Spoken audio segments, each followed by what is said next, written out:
चलो यहाँ ध्यान दो।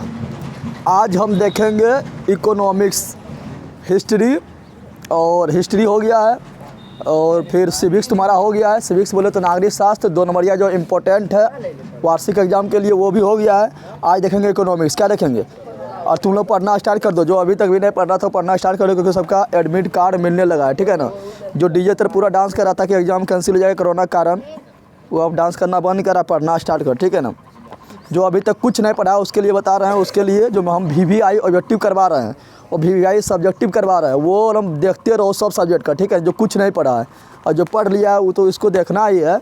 और तुम लोग को अलग से जो पढ़ना है पढ़ सकता है। सेट मारो 2018 का, 19 का, फर्स्ट और सेकंड दोनों, 2018 का, 2019 का, 2020 का, 2021 का।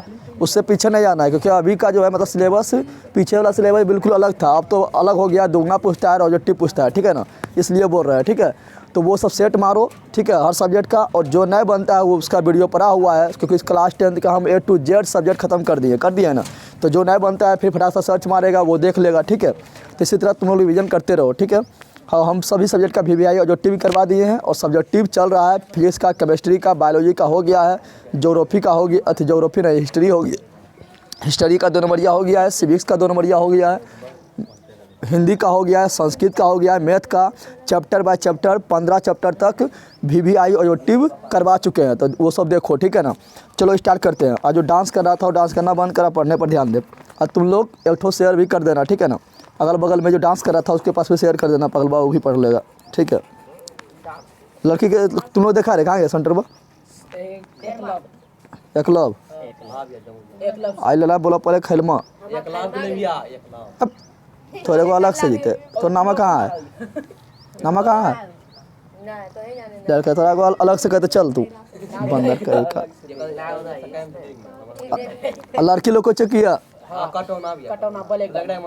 वही तो लड़की के नज़दीक के रहा है। तुम लोग को फटाक से ना आना है, क्वेश्चन देना है, ठीक है ना, उसका सोल्यूशन देंगे, ठीक है ना। तुम लोग भी एग्जाम दे के आएगा ना, तो एग्जाम दे के आएगा तो उसका जो है क्वेश्चन जो मतलब दिया एग्जाम अपना अपना सब ABCD J सेट तक रहता है। सब फटाफट PDF बना के मेरे पास भेज देना, उसका हम थोड़ा सोल्यूशन दे देंगे, तुम लोग मिला लेना, ठीक है ना। सब अपना भेज देना, PDF बना के भेजना अच्छा से, जितना जल्दी भेजेगा उतना जल्दी हम सोल्यूशन दे देंगे, ठीक है। तो तुम लोग भेजने की कोशिश करना, नंबर मेरा जानवे करता है बहुत लोग, ठीक है। चलो स्टार्ट कर रहे हैं। तो देखो आज देखेंगे क्या, इकोनॉमिक्स, क्या देख रहे हैं, इकोनॉमिक्स देखेंगे, ठीक है ना। तो चलो इकोनॉमिक्स स्टार्ट कर रहा हूँ। और बता देना चाहते हैं, बहुत लोग को कमेंट करता है कि मैथ मैथ मैथ, तो इसके बाद मैथे होगा। SST के बाद 2 नंबरिया फिर जो है इंपॉर्टेंट हो मैथ में, जो अभी तक पूछा गया और पूछने का संभावना है वो होगा, फिर 5 नंबरिया होगा, ठीक है ना। लेकिन तुम लोग जो है ये सब पढ़ने के अलावा तुम लोग को सेट मारो, और सेट में जो प्रॉब्लम है वो ज़रूर पढ़ो, ठीक है ना। समझ आ गया तुम लोग को। और सेट जब अभी तुम लोग मार रहा है तो सभी बनाने की कोशिश करो, ही नहीं कि आधा बनाने की कोशिश करेंगे।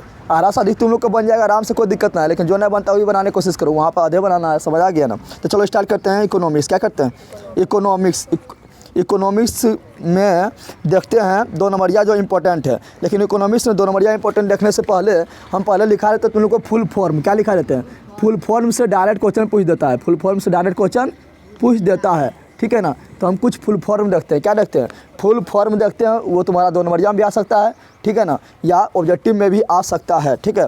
तो फुल फॉर्म में पहला हम देखते हैं RBI। क्या देखते हैं, RBI बहुत बार पूछा गया है, नहीं पूछा गया है। RBI फुल फॉर्म क्या होता है, रिजर्व, क्या होता है, रिजर्व बैंक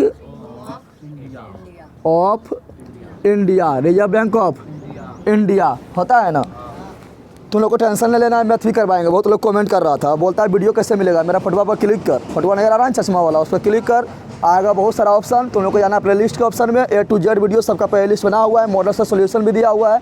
ये सब खत्म होगा तो फिर हम मॉडल से सोल्यूशन देना स्टार्ट करेंगे। 2018 का तुम लोग को सोल्यूशन कराएंगे, वही बता रहा हूँ, उससे पीछे जाना बेकार है, ठीक है ना। 18, 19, 20, 21, ठीक है ना, क्योंकि 18 में पहले 18 से मतलब कुछ सिलेबस चेंज हुआ है, और 20-21 में तो दुगना कर दिया है, क्वेश्चन नहीं कर दिया है, ठीक है। तो वही देखना बहुत जरूरी है। तो 18 का, 19 का, 20 का, 21 का भी पूरा सोल्यूशन हम करवाएंगे, टेंशन नहीं लेना है, ठीक है। तो रिजर्व बैंक ऑफ इंडिया, और रिजर्व बैंक ऑफ इंडिया के बारे में याद रखना कि इसका स्थापना कब हुआ। तो इसका स्थापना हुआ है 1 अप्रैल 1935 को। राष्ट्रीयकरण कब हुआ, उठा तुम लोग को पता देंगे, घरा का जिंदगी भर यादें कराते रहेंगे, आराम की करता है रे बंदर, राष्ट्रीयकरण हुआ 1949 में, 1949 में। इसे केंद्रीय बैंक कहते हैं, केंद्रीय बैंक कहा जाता है, केंद्रीय बैंक कहा जाता है। इसे बैंकों का बैंक कहा जाता है, इसे बैंकों का बैंक कहा जाता है। समझा तुम लोग? लेल कहीं का जैसे तुम लोग को बंदरों को बंदर कहा जाता है, इतना बार पढ़ा देने पर भी गलती बोलता है। एटीएम का फुल फॉर्म पूछता है, क्या पूछता है? तो एटीएम का फुल फॉर्म होता है ऑटोमेटेड टेलर मशीन। क्या होता है? टेलर मशीन होता है। क्या होता है? इसका हिंदी में बोले तो स्वचालित टेलर मशीन। ठीक है ना, समझ तुम लोग को आ गया। उसके बाद और पूछता है तुम लोग को, जैसे पूछ देगा कभी कभी, चलो और देख लेते हैं इसमें क्या है। जैसे पूछता है HDI, क्या पूछता है? HDI का फुल फॉर्म क्या होता है? तो इसका होता है ह्यूमन। क्या होता है? Human. D for development, D for development, development, D for development, I for index, I for index यानी मानव विकास सूचकांक, यानी ह्यूमन डेवलपमेंट इंडेक्स। और तुम लोग को पूछ देता है GDP के बारे में। किसके बारे में पूछता है? GDP का फुल फॉर्म क्या होगा? तो ग्रोस डोमेस्टिक प्रोडक्ट। क्या होता है? Gross domestic. क्या होता है? Gross domestic product, gross domestic product. ठीक है ना। और तुम लोग को पूछ देता है GNP के बारे में, GNP के बारे में। तो G for gross, G for gross, G for gross, और N for national, N for national, और P for product, P for product. तुम लोग को बुक में ये सब पूरा चित्रायल है, समझ आ गया ना। लेकिन हम सब एक साथ लिख रहे हैं। कितना लोग बोलता है इसका PDF दे दीजिए किताब का। अरे पगला, पूरा किताब का हम कहाँ खोज खोज के क्वेश्चन निकालते हैं, और इसमें जिस आंसर थोड़ा उल्टा पुल्टा दे रहता है तो उसको हम सटीक आंसर देते हैं। इसका तुमको PDF कहाँ देंगे? DVD गेस्ट पेपर है। ठीक है ना। खासकर तुम लोग को हिस्ट्री में हाथी जैसे बड़ा बड़ा क्वेश्चन लिखा हुआ था, फालतू में लिखा हुआ था, उसका हम सटीक आंसर दिए। तो उसका PDF खोजेगा तो उसको हम लिखना पड़ जाएगा, क्योंकि हम अपना मन से सटीक आंसर दिए थे। हाँ, इसमें इकोनॉमिक्स और सिविक्स में लगभग मिल जाता है, क्योंकि छोटा छोटा आंसर है। ठीक है ना। तो तुम लोग PDF ने मांगो, खुद लिखो। ठीक है ना, समझ आ गया ना। चलो तो देख लिया ना। इसका मतलब क्या होता है? इसका हिंदी होता है सकल घरेलू उत्पाद। क्या होता है? ग्रोस मतलब सकल, ग्रोस मतलब सकल, और डोमेस्टिक मतलब घरेलू, डोमेस्टिक मतलब प्रोडक्ट मतलब उत्पाद, प्रोडक्ट मतलब उत्पाद। इसका हिंदी होता है ग्रोस मतलब सकल। क्या होता है? सकल होता है। और नेशनल मतलब होता है राष्ट्रीय। क्या होता है? राष्ट्रीय। और प्रोडक्ट मतलब होता है उत्पाद। क्या होता है? हिंदी भी याद रखना, समझ तुम लोग को आ गया ना। उसके बाद पूछता है इसलिए बता रहे हैं। उसके बाद एक NNP होता है। क्या होता है? NNP यानी नेट नेशनल प्रोडक्ट। क्या होता है? नेट बोले तो एकदम शुद्ध, नेट बोले तो एकदम net national product, net national product, product याद कर लेना सब। हमें एक जगह लिख रहा है तुम लोग को। ठीक है ना। यानी शुद्ध राष्ट्रीय उत्पाद, शुद्ध राष्ट्रीय उत्पाद, शुद्ध राष्ट्रीय उत्पाद। और शुद्ध राष्ट्रीय उत्पाद कैसे निकलेगा? तो उसमें जो मतलब जो मशीन खरीदे तो उसमें जो खर्चा आया है, जो मूल्य ह्रास हुआ, उसको हटा देने पर निकलता है। ठीक है ना। चलो NNP देख लिए हैं। और अब बोले तो और पूछता है तुम लोग को नाबार्ड के बारे में। किसके बारे में? रखते हैं नाबार्ड। क्या रखते हैं? नाबार्ड का फुल फॉर्म क्या होता है? नाबार्ड का फुल फॉर्म क्या होता है? तो देखो, नाबार्ड का फुल फॉर्म बोलेंगे तो नाबार्ड का फुल फॉर्म होगा NA for national, NA for national, B for bank, B for national bank, for agriculture, A for agriculture, national bank for agriculture, agriculture. ठीक है ना। And rural development, and rural development, rural development. समझ तुम लोग आ गया।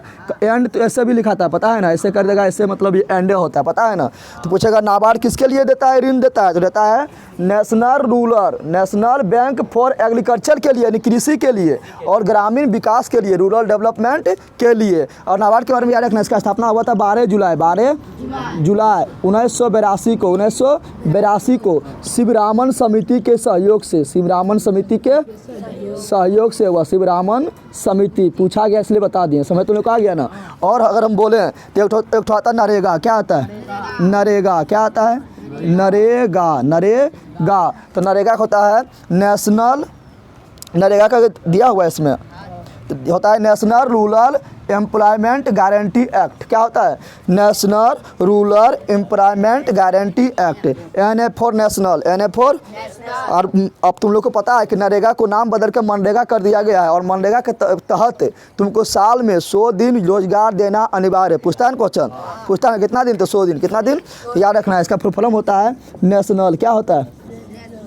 National, rural, R for rural, rural मतलब ग्रामीण, E for employment, E for employment, national rural employment guarantee लेता है। क्या लेता है? तो गारंटी एक्ट, गारंटी एक्ट, ठीक है ना, समझ तुम लोग आ गया। लेकिन इसी का नाम बदल कर क्या क्या कर दिया गया है? मनरेगा। क्या कर दिया है? मनरेगा। समझ तुम लोग आ गया ना। तो यहाँ पर कर देना है महात्मा गांधी। क्या कर देना है? एम से महात्मा गांधी, एन फॉर वही, N A for national, R for rural, E for employment, G for guarantee, A for act. समझ तुम लोग आ गया। इस तरह क्वेश्चन पूछा गया कि मनरेगा के नाम से किस व्यक्ति का नाम थी, मनरेगा से किस व्यक्ति का नाम जुड़ा हुआ है? महात्मा गांधी। ऐसे पता चल रहा है, इसका लिख दे के अपने हो जाएगा ना, हो जाएगा। Mahatma Gandhi, M for Mahatma Gandhi, N A for national rural employment guarantee act. समझ तुम लोग आ गया। और हम बोले तो और क्वेश्चन पूछता है, लिखा देते हैं। ऐसे पूछता है SHG का फुल फॉर्म, SHG का इसको बोलते हैं सेल्फ हेल्प ग्रुप, स्वयं सहायता समूह। क्या बोलते हैं? सेल्फ हेल्प ग्रुप, हाँ समूह हिंदी में लिख बरा, सेल्फ हेल्प ग्रुप यानी स्वयं सहायता समूह, स्वयं सहायता समूह। गांव में बहुत चलता है ना, चलता है सेल्फ हेल्प ग्रुप, स्वयं सहायता समूह। और पूछता है तुम लोग का फुल फॉर्म क्या, तो पूछ देता है कभी कभी हु। क्या पूछता है? हु मतलब कौन, वो बोला ना है, तो हु का फुल फॉर्म बोल रहा है। तो वर्ल्ड हेल्थ ऑर्गेनाइजेशन क्या होता है? वर्ल्ड क्या होता है? वर्ल्ड हेल्थ ऑर्गेनाइजेशन, ऑर्गेनाइजेशन, ठीक है ना। तो वर्ल्ड हेल्थ ऑर्गेनाइजेशन यानी विश्व स्वास्थ्य संगठन क्या होता है? इसको हिंदी में बोले तो विश्व स्वास्थ्य संगठन ये होता है। क्या होता है?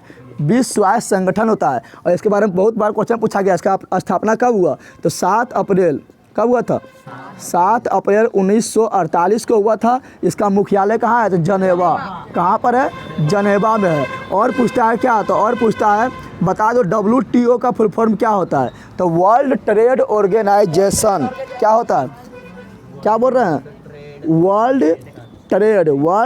Trade organisation, world trade organisation यानी विश्व, वर्ल्ड मतलब क्या? विश्व, ट्रेड मतलब क्या?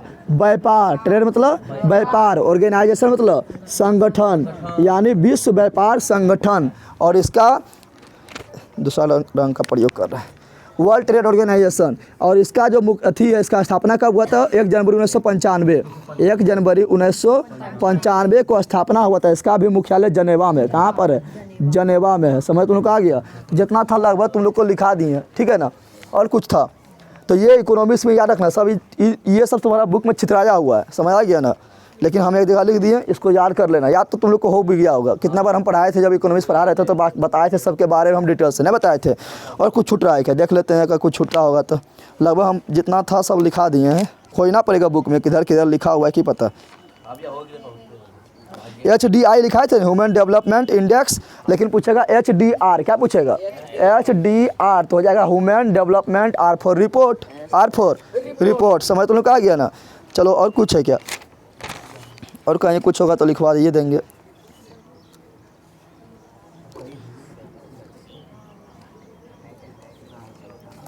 ATM लिखा दिए ना।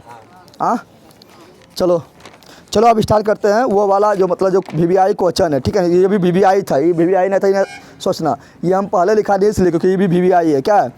ठीक है ना। समझ तो लोग आ गया रे। चलो निकालो तुम लोग। एक तो तुम लोग साथ याद रखो, एक तो तुम लोग साथ याद रखना बीमारू। क्या रखना? बीमारू। इससे ऑब्जेक्टिव आ जाता है, ठीक है ना, इसलिए लिखा रहा है। फुल फॉर्म तुम लोग को नहीं पूछेगा, लेकिन पूछेगा निम्नलिखित में कौन बीमारू राज्य है या निम्नलिखित में कौन बीमारू राज्य नहीं है। तो BI for Bihar, BI for Bihar. MSA Madhya Pradesh, MSA Madhya Pradesh यानी MP, मध्य प्रदेश यानी MP। R for Rajasthan, R for Rajasthan. BIMARU. U for Orissa, Orissa को आप बोलते हैं उड़ीसा। क्या बोलते हैं? तो तो ओडिशा बोले या उड़ीसा बोले, बाता एक है। समझ तुम लोग को आ गया। ये चारों बेमारू राज्य है, बीमारू राज्य है। बाकी बात इसके अलावा कुछ भी दे देगा तुम लोग को कर्नाटक को सम्मान देता रहता है ना, कर्नाटक बेमारू राज्य ना है। कर्नाटक कौन चीज़, ये चारों के अलावा कुछ भी देगा तो बेमारू राज्य नहीं है। और चारों क्या है, बीमारू राज्य। सबसे ज़्यादा बीमारू कौन है, बिहार है। क्या है, साक्षरता की दृष्टि से सबसे पीछे, गरीबी की दृष्टि से सबसे पीछे। उसके बाद कुछ भी पूछे, साक्षरता पूछे या गरीबी पूछे या विकास में पूछे, सब में क्या है, बिहार सबसे पीछे है। समझ तुम लोग आ गया ना। चलो अब स्टार्ट करते हैं। एक और लिख देते हैं, दिया हुआ है NSSO। क्या दिया हुआ है, NSSO। इसका होता है क्या, देखो दिया हुआ NSSO यानी नेशनल सैंपल सर्वे ऑर्गेनाइजेशन। क्या होता है, नेशनल, क्या होता है, नेशनल सैंपल, क्या होता है, सैंपल सर्वे ऑर्गेनाइजेशन। ठीक है ना, यानी सर्वे करता है। ठीक है ना, क्या करता है, सर्वे करता है। समझ आ गया ना, नेशनल सैंपल सर्वे ऑर्गेनाइजेशन। ठीक है। और ये किसके अंदर काम करता है पता है, ये करता है CSO के अंदर। कैसे करता है, CSO के अंदर काम करता है। CSO बोले तो central statistics organisation, central statistics organisation. और तुम लोग मैथ में पढ़ता है स्टैटिस्टिक्स मतलब क्या, सांख्यिकी नहीं पढ़ता है। तो ये हो गया क्या, सेंट्रल, क्या हो गया, सेंट्रल स्टैटिस्टिक्स। क्या होता है, स्टैटिस्टिक्स ऑर्गेनाइजेशन, ऑर्गेनाइजेशन।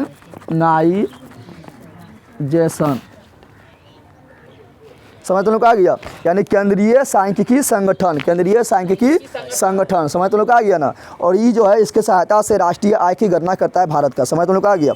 चलो स्टार्ट करो। तुम लोग देखो इसमें जो बता रहे हैं आप 2 नंबरिया, ये सब एक जगह तुम लोग लिख लेना। समझ आ गया ना, एक जगह तुम लोग ये सब पूरा लिख लेना। ठीक है।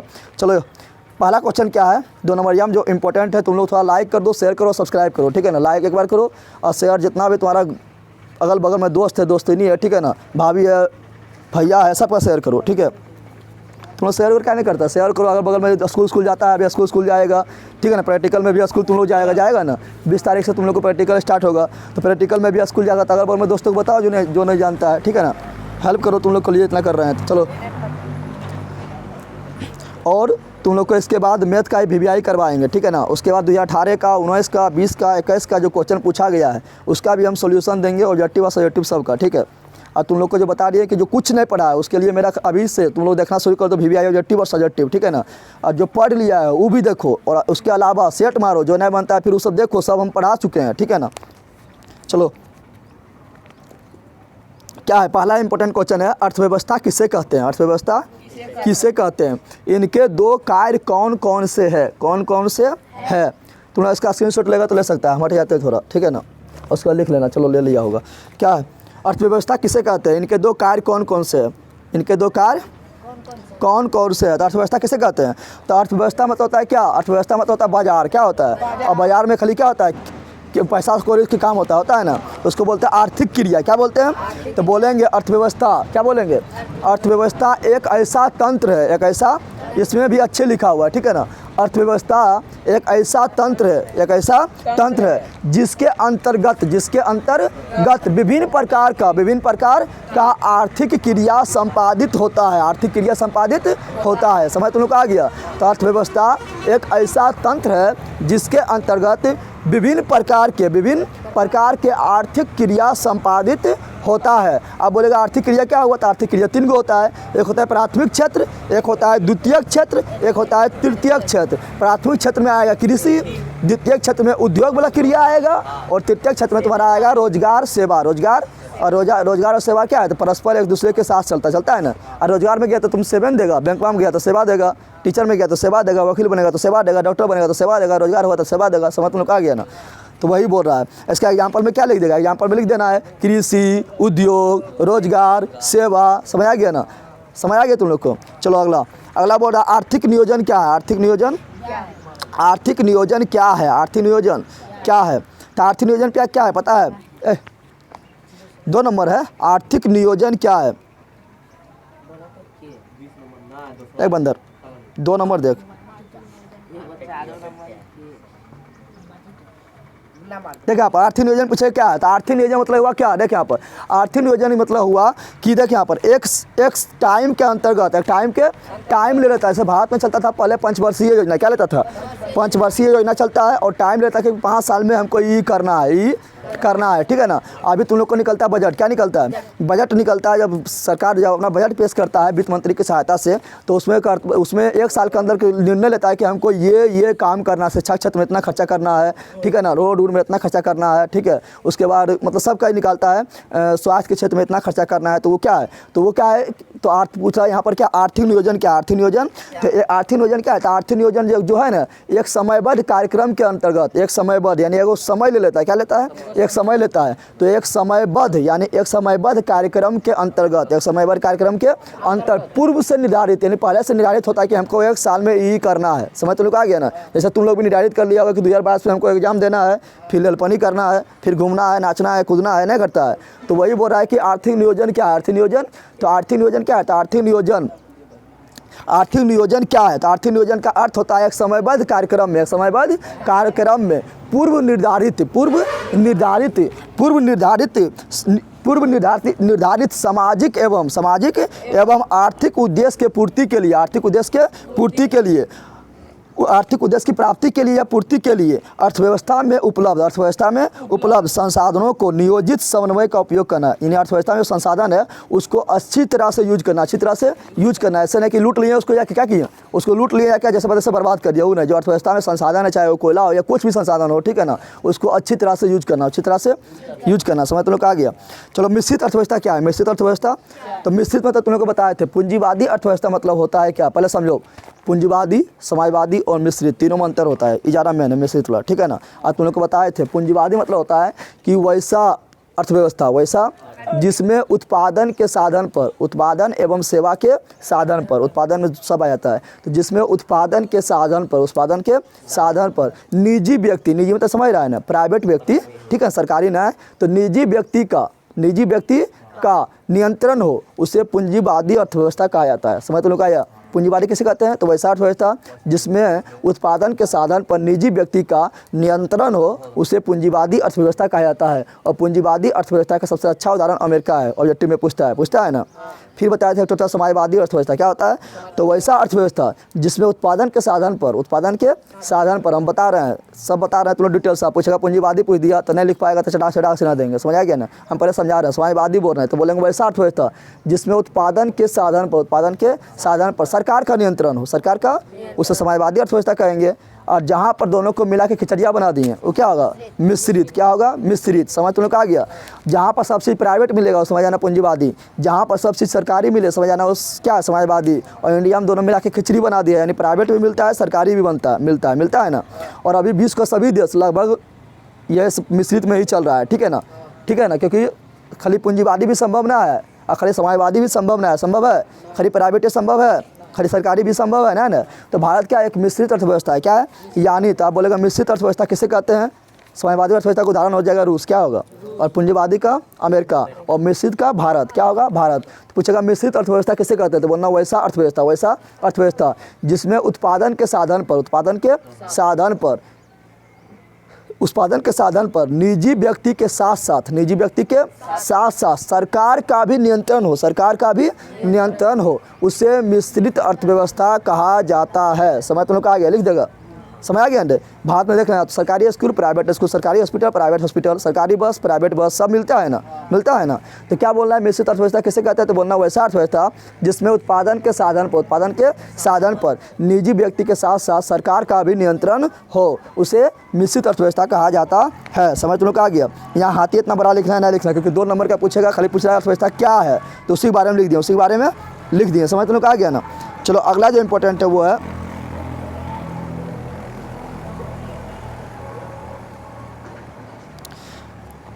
समावेशी विकास से आप क्या समझते हैं, ये तो ऐसे नामे से पता चल रहा है, समावेशी विकास नामे से पता चल रहा है, ना चल रहा है। यानी समावेशी विकास मतलब क्या हुआ, आर्थिक विकास की वह प्रक्रिया। समावेशी विकास देखो नामे से बंदर कुछ जो है नाम से पता चल जाता है क्या है। समावेशी विकास मतलब हुआ कि वैसा विकास जिसमें समाज के हर व्यक्ति का विकास हो, ये ना कि खाली एक विकास हो रहा है, ठीक है ना, खाली अंबानी अडानी का खाली विकास हो रहा है, ऐसा नहीं। समाज के हर व्यक्ति का विकास हो, समाज के हर व्यक्ति का विकास हो। नाम से पता चल रहा है, उसे समाज वैसी विकास करता है। अब लिखना कैसा है, तो लिखना है क्या, आर्थिक विकास की वह प्रक्रिया, आर्थिक विकास की वह प्रक्रिया जिसमें समाज के सभी वर्गों को, समाज के सभी वर्गों का जीवन स्तर को जीवन स्तर यानी लाइफ स्टैंडर्ड, जीवन स्तर को ऊंचा उठाया जाए। ठीक है ना, इस प्रकार जीवन स्तर को ऊंचा उठाया जाए। इस प्रकार के विकास को समावेशी विकास कहा जाता है, समावेशी विकास कहा जाता है। ठीक है ना, और इस विकास में समाज के हर वर्ग का क्या होता है, विकास होता है। क्या होता है, विकास होता है, वही लिखना है। यानी समाज का कोई भी वर्ग क्या होता है, छूता नहीं रहता है। समझ तो लोग आ गया।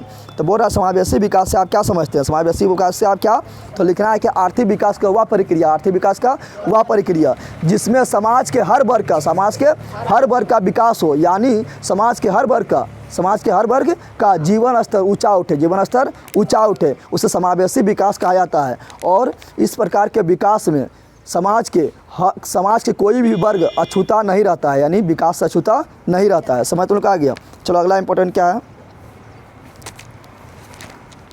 अगला है प्रति व्यक्ति आय क्या है। प्रति व्यक्ति आय क्या है, प्रति व्यक्ति आय क्या है। चलो प्रति व्यक्ति आय देखो काफ़ी इंपॉर्टेंट क्वेश्चन है। ठीक है ना, प्रति व्यक्ति आय कुछ ना है, प्रति व्यक्ति यानी प्रत्येक व्यक्ति का आय, प्रत्येक व्यक्ति का। अब प्रत्येक व्यक्ति का आय क्या निकाले, कैसे निकालेंगे, ओ बंदर यहाँ ध्यान दे, प्रत्येक व्यक्ति का आय कैसे निकालेंगे, प्रत्येक व्यक्ति का आय। तो देख इसके लिए एक सूत्र होता है, डायरेक्ट तुमने क्वेश्चन पूछता है बोला, देख यहाँ पर इसके लिए एक सूत्र होता है। क्या होता है, हम बोल रहे हैं प्रति व्यक्ति आय पर कैपिटा इनकम, यानी प्रत्येक व्यक्ति का आय, प्रत्येक व्यक्ति आय बराबर जो सूत्रवा होता है डायरेक्ट पूछता है। क्या होता है, तो होता है देख यहाँ पर तुम्हारे देश में एक वर्ष के अंदर तुम्हारे देश में जितना भी कमा हुआ सब व्यक्ति के, पूरा देश में कितना व्यक्ति है, तो अभी लगभग 2011 की जनसंख्या के अनुसार 1 अरब 21 करोड़ है, लेकिन अभी लगभग हो गया कितना, तो 1 अरब 35 करोड़ हो गया। कितना हो गया, हम लोग की जनसंख्या के मामले में दूसरा नंबर पर है ना, चीन पहला है, लेकिन हम लोग इतना स्पीड से आगे बढ़ रहे हैं कि चीनों के कोनो दिन पीछे छोड़ देंगे जनसंख्या में। तो जनसंख्या जितना बढ़ता है उतना खराब होता है, पता है ना, क्योंकि गरीबी बढ़ेगा, सिंपल है। तो चलो यहाँ ध्यान दो, तो प्रति व्यक्ति आय किसे कहेंगे, तो एक साल के अंदर किसी देश के अंदर देखो जितना भी व्यक्ति है ना, जितना भी व्यक्ति है सबके इनकम के जोड़ दे, सबके इनकम को जोड़ दे। तो सबके इनकम को जोड़ेंगे तो उसको बोलते हैं राष्ट्रीय आय। क्या बोलते हैं, यानी राष्ट्र का आय, यानी देश का आय, देश में जितना व्यक्ति है सबके इनकम को जोड़ दे, चाहे वो गरीब हो, भिखारी हो या मुकेश अंबानी हो। ठीक है ना, सबके इनकम को जोड़ दे, उसे बोलेंगे राष्ट्रीय आय। क्या बोलेंगे, और देश में जितना जनसंख्या है यानी कुल जनसंख्या उससे भागा दे दे, उससे क्या कर दे, भागा दे दे, तो निकलता प्रति व्यक्ति आय। सूत्रवा याद रखना। समझ तुम लोग आ गया।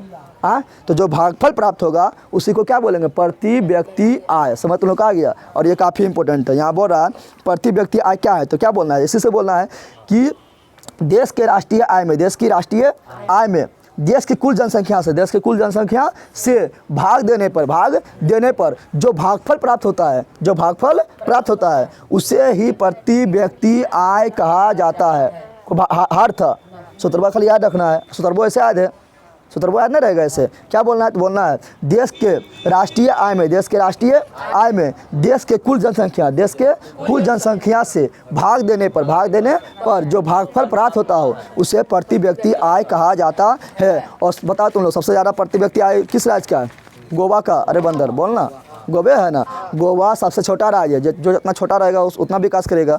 अब तुम्हारा परिवार में मान लो कि एक के परिवार में किसी का 10 गो बाल बच्चा है, तो अगर सबके पैसा उसी में खर्चा हो जाएगा ना, हो जाएगा।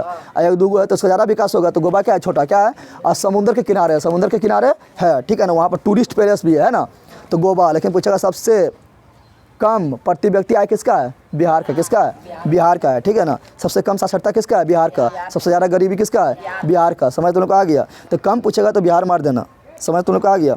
लेकिन पूछेगा सब सर्वाधिक जनसंख्या घनत्व किसका है, जनसंख्या घनत्व तो समझता है ना, 1 वर्ग किलोमीटर के अंदर कितना व्यक्ति को चाल है, समझ आ गया ना, उसको बोलते हैं जनसंख्या घनत्व। क्या बोलते हैं, तो सर्वाधिक जनसंख्या घनत्व बिहार का है। किसका है, बिहार का। 1106 व्यक्ति प्रति वर्ग किलोमीटर। ठीक है, चलो इससे बताओ। चलो अगला क्या इंपॉर्टेंट है वो देखते हैं। समझ तुम लोग का यार है बंदर। अगला बोल रहा है क्या, राष्ट्रीय आय की गणना में होने वाली कठिनाई का वर्णन करें। देखो यहाँ खाली बोल रहा है कि राष्ट्रीय आय की गणना में होने वाले कठिनाई क्या क्या है, खाली वो लिखना है। और यहाँ बंदर लिख दिया, पूरा एकदम ढांचा लिख दिया, नहीं लिख दिया।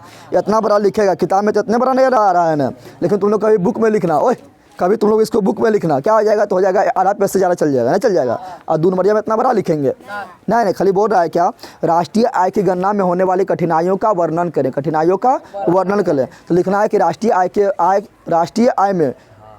आय की गणना में होने वाली कठिनाइयों निम्नलिखित प्रकार का है, निम्नलिखित प्रकार का, निम्नलिखित है। और क्या लिखना है, तो जो ऊपर में लिखल है यहाँ पर कि जो मंत्र लिखल हो मंत्र बना लिखना है, नीचे में जो 1 2 3 लिखल है ना, खाली वो तीनों लिख देना है, बस 2 नंबर मिल जाएगा। समझ तुमको आया।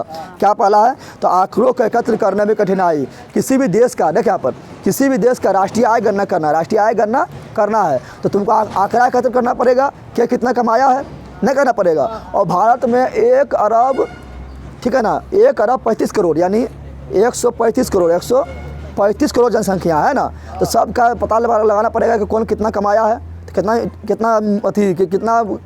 कठिनाई वाला काम है ना। तो क्या पहला हो गया आंकड़ा एकत्र करने में कठिनाई, आंकड़ा एकत्र करने में कठिनाई। और उसके बाद दूसरा दिक्कत क्या होता है, दूसरा होता है कि दोहरा, क्या होता है, दोहरा होता है, दोहरी गणना की संभावना, दोहरी गणना की, यानी ऐसा भी होता है कि कोई व्यक्ति का आय 2 बार जुट जाएगा। हाँ, यहाँ पर तुम्हारा घारा में लिखवा दिया, घारा में आया कि हाँ इसका इतना है, लिखवा दिया, और फिर कमाने चल गया, वहाँ पर भी सर्वे हुआ, वहाँ भी लिखवा दिया इसका इतना है, तो 2 बार नहीं जुट जाएगा। यानी दोहरा गणना की संभावना, दोहरा गणना की, और 2 बार जुट जाएगा एक व्यक्ति, तो 2 बार कमाया हो कि एक ना आया हुआ, तो दोहरा गणना की संभावना, दोहरा गणना की संभावना, ठीक है ना। और तीसरा ले सकता है कि मूल्य के मापने में कठिनाई, मूल्य के मापने में कठिनाई क्या हुआ कि कोई वस्तु का मूल्य जो है हमेशा बढ़ते घटते रहता है ना, बढ़ते घटते रहता है। तो कोई वस्तु का मूल्य हमेशा फिक्स नहीं रहता है कि निकाल लेंगे कि हाँ इतना इसका मूल्य इतना हमेशा फिक्स रहेगा, तो निकाल लेंगे, इतना सामान ही खरीदाते हैं, इसका इतना होगा, निकाल लेंगे। तो मूल्य मापने में भी कठिनाई होता है, मूल्य मापने में भी क्या होता है, तो 3 चीज़ याद रखना। तो पूछेगा राष्ट्रीय आय की गणना में होने वाली कठिनाइयों का वर्णन करें, कठिनाइयों का, तो पहले क्या बोलना है, आंकड़ा को एकत्र करने में कठिनाई, आंकड़ा को एकत्र करने में, यहीं पर याद कर तुम लोग, आंकड़ा को एकत्र करने में कठिनाई, दोहरा गणना की संभावना, दोहरा गणना की संभावना। और तीसरा लिखना है क्या, मूल्य मापने में कठिनाई, मूल्य मापने में, क्योंकि मूल्य हमेशा बढ़ते घटते रहता है, किसी का आय भी बढ़ते घटते रहता है ना, बढ़ते घटते रहता है। समझ तुम लोग आ गया, आया रे। चलो अगला इंपॉर्टेंट क्या है, सकल घरेलू उत्पाद से आप क्या समझते हैं, यानी GDP, सकल घरेलू उत्पाद यानी GDP यानी ग्रोस डोमेस्टिक प्रोडक्ट, सकल घरेलू उत्पाद, सकल घरेलू, तो वही बोल रहा है कि सकल घरेलू उत्पाद से आप क्या समझते हैं, आप क्या समझते हैं। देखा, सकल घरेलू उत्पाद मतलब क्या होता है, जैसे मान लो कि ये वो देश है, मान लो भारत देश है, क्या है, भारत देश है ना, तो सकल घरेलू उत्पाद क्या होता है ये बता रहे हैं। सकल घरेलू उत्पाद बोलता है क्या, बोलता सकल घरेलू उत्पाद बोलता है कि किसी निश्चित वर्ष में, ठीक है ना, किसी देश के सीमा के अंदर, सीमा मतलब समझ रहा है ना, बाउंड्रिया के अंदर, बाउंड्रिया के, भारत का बाउंड्री ना है रे, तो किसी देश के सीमा के अंदर, सीमा के अंदर तुम लोग बोलेंगे तो नहीं चल जाना, तुम लोग जियो के अंदर, जियो सीमा, एयरटेल सीमा, वोडा सीमा, उन है, सीमा यानी बाउंड्री, सीमा यानी बाउंड्री, समझ तुम लोग आ गया ना। तो बोल रहे हैं किसी देश के सीमा के अंदर, किसी देश के सीमा के अंदर, ठीक है ना, एक निश्चित वर्ष, तो निश्चित वर्ष लेते हैं 1 वर्ष, कितना लेते हैं 1 वर्ष, समझ तुम लोग आ गया। तो किसी देश के सीमा के अंदर 1 वर्ष में जितना भी वस्तु उत्पादन हुआ, जितना भी वस्तु, आप बोलेगा उत्पादन क्या हुआ, तो कृषि क्षेत्र में भी उत्पादन होता है, उद्योग के क्षेत्र में भी उत्पादन होता है, और सेवा के क्षेत्र में भी उत्पादन होता है ना। तो बोल रहे हैं तो किसी देश के सीमा के अंदर 1 वर्ष में उत्पादित कुल वस्तुओं के, उत्पादित कुल वस्तु एवं सेवाओं के अंतिम मूल्य को GDP यानी सकल घरेलू उत्पाद कहा जाता है। अब मान लो तुम्हारा घर से कोई गया और कमा लिया, कहाँ पर जाके कमा लिया, सऊदीया में, कहाँ कमाया, सऊदी अरब में कमाया, तो उसको सकल घरेलू उत्पाद में शामिल करेंगे ना, क्या कि बाउंड्री के अंदर यहाँ बात कर रहे हैं, सीमा के अंदर की बात कर रहे हैं ना। और तुम्हारा घर का कोई सऊदीया में कमा रहा है, अमेरिका में कमा रहा है, पाकिस्तान में कमा रहा है, कहीं भी कमा रहा है, समझ तुम लोग आ गया ना, तो उसको शामिल नहीं करेंगे, उसको शामिल, क्योंकि यहाँ बाउंड्री के अंदर बात करता है, बाउंड्री के अंदर बात करता है, समझ तुम लोग आ गया। अब बोलेगा तुम लोग क्या, चलो हम तो दूसरा देश में चल गए कमाने, तो हमारा राष्ट्रीय हमारा GDP में शामिल नहीं होगा, GDP में शामिल नहीं होगा। लेकिन कोई दूसरा देश वाला, मान लो पाकिस्तान में पगलवा, वो आगे कमाने भारत में, कहाँ आ गया, तो भारत में वो कमाया तो उसका शामिल होगा, हाँ, क्यों शामिल क्यों होगा, क्योंकि बाउंड्री के अंदर आ गया ना, समझ तुम लोग आ गया। तो बोलेगा सकल घरेलू उत्पाद क्या है, तो फिर बोल देते हैं किसी देश के सीमा के अंदर, किसी देश के सीमा के अंदर 1 वर्ष में उत्पादित सभी वस्तुओं एवं सेवाओं के अंतिम मूल्य को उस देश का सकल घरेलू उत्पाद ब्रैकेट में जीडीपी कहा जाता है। अब तुम लोग बोलेगा यहाँ पर अंतिम वस्तु काहे बोले हैं, अंतिम वस्तु ना बोले थे, उत्पादित सभी वस्तुओं एवं सेवाओं का अंतिम मूल्य बोले थे ना, तो तुम लोग बोलेगा अंतिम मूल्य क्यों बोले थे, तो अंतिम मूल्य इसलिए बोले हैं क्योंकि मान लो तुम्हारा अथी को बना रहा है, क्या को बना रहा है, समोसा, क्या बना रहा है, तो समोसा क्या हुआ, अंतिम वस्तु हो गया। अब उसके बाद उस समोसा कुछ नहीं ना बनेगा रे, तो समोसा क्या हुआ, अंतिम वस्तु क्या हुआ। तो समोसा खाने गया तो क्यों पूछता है 8 के रुपया खोलो बता, चौकवा के टका खोलो बता, तेला के टका लगलो बता, इसलिए पूछता है क्या, नहीं पूछता है, क्योंकि जो अंतिम वस्तु है, जो अंतिम वस्तु जो समोसा बना है उसी का डायरेक्ट हम मूल्य दे देते हैं ना। इस तरह नहीं कि तुम्हारा 8 के रुपया लगलो, चौकवा के रुपया खो, तेला के टका खो, इस तरह पूछता है कि पूछता है इस तरह। मान लो तुम गया थी पार्ले जी बिस्कुट खरीदे तो बोलेगा हाँ हम क्या कटवा हो बता, क्या टका प्लास्टिक हो बता, क्या टका चिनिया हो बता, इस तरह पूछता है कि ना। पार्ले जी वस्तु जो है अब अंतिम वस्तु हो गया, क्या हो गया, अंतिम वस्तु हो गया ना, अब उससे कुछ तो बनेगा ना, तो अंतिम वस्तु जोड़ते हैं, क्या जोड़ते हैं, अंतिम वस्तु जोड़ते हैं। समझ तुम लोग का आ गया। चलो अगला तुम लोग को समझाते हैं जो समझना भी है, ठीक है ना, ना समझाएंगे तो फटाफट निकल जाएंगे, लेकिन फटाफट निकल जाएंगे तो तुम लोग फटाफट दिमाग बस तुम लोग को निकल जाएगा। समझ तुम लोग को आ गया। एक बार तुम लोग शेयर कर दे और लाइक कर, ठीक है ना, शेयर तुम लोग करो अपने आसपास में, ठीक है ना। तुम लोग लेकिन शेयर नहीं करता है, तुम लोग सब जलता है अपना दोस्त से, ठीक है। चलिए यहाँ ध्यान दे। अगला इंपॉर्टेंट जो है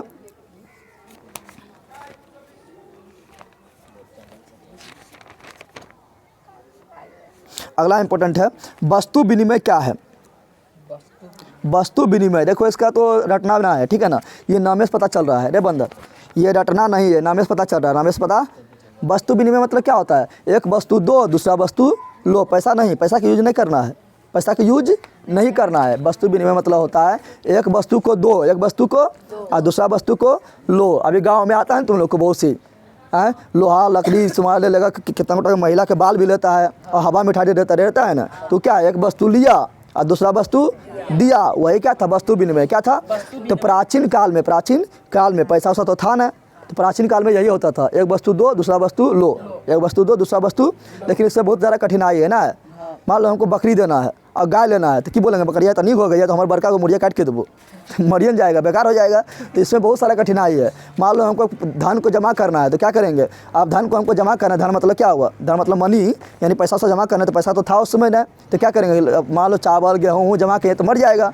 मान लो बकरिया जमा कर दिए, बकरिया का उम्र होगा तो मर जाएगा, तो दिक्कत होता था पहले, क्या होता था दिक्कत। तो यहाँ पूछ रहा है कि वस्तु विनिमय क्या है, वस्तु विनिमय क्या है, तो बोलना है जब किसी वस्तु या सेवा का विनिमय किसी अन्य वस्तु या सेवा से किया जाए। पैसा नहीं यूज करना है, क्या बता रहे हैं, जब किसी वस्तु या सेवा सेवा मतलब समझ रहा है, सर्विस मतलब सेवा। जैसे पहले पैसा नहीं था तो बोलता था तू हमारा घर काम कर दे, तो बोली कौन चीज़ देवी, अरे पैसा तो होना चाहिए, कौन चीज़ देवो, तो तोरा घर मुझे काम कर देवो, ये हुआ सेवा। ये क्या हुआ, सेवा। समझ तुम लोग आया। तो बोलेंगे जब किसी वस्तु या सेवा के बदले, जब किसी वस्तु या सेवा, तो जब किसी वस्तु या सेवा का विनिमय, सेवा का विनिमय किसी अन्य वस्तु या सेवा से किया जाए, किसी अन्य वस्तु या सेवा से किया जाए, तो इस प्रक्रिया को वस्तु विनिमय प्रणाली कहा जाता है। समझ तुम लोग आया।